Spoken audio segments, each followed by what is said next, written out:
কেউ আমাকে একটু সাহায্য করুন।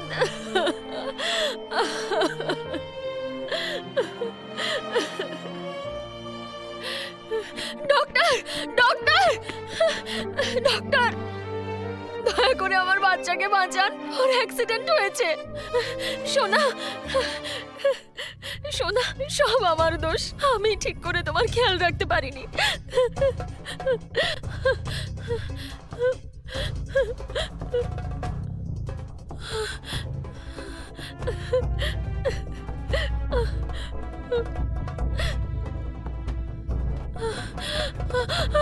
ডক্টর, এক্ষুনি অপারেশন করতে হবে, আপনি তাড়াতাড়ি টাকা জমা করুন। আমি এক্ষুনি যাচ্ছি, আমি আপনার কাছে ভিক্ষা চাইছি, আমার মেয়েকে আপনি বাঁচান।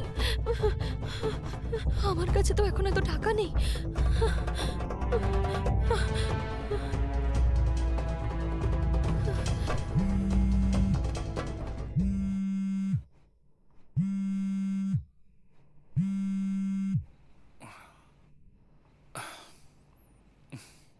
হ্যালো, শোনো শোনো, আমাদের মেয়ে এখন হাসপাতালে ভর্তি, ওর অপারেশন করতে হবে।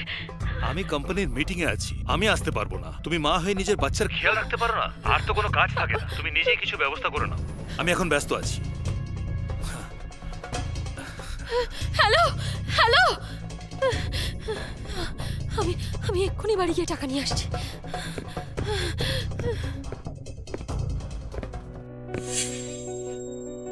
তার মানে তুমি আমায় প্রতারণা করতে ব্যস্ত? তুমি কি আদৌ আমার আর আমার মেয়ের যোগ্য?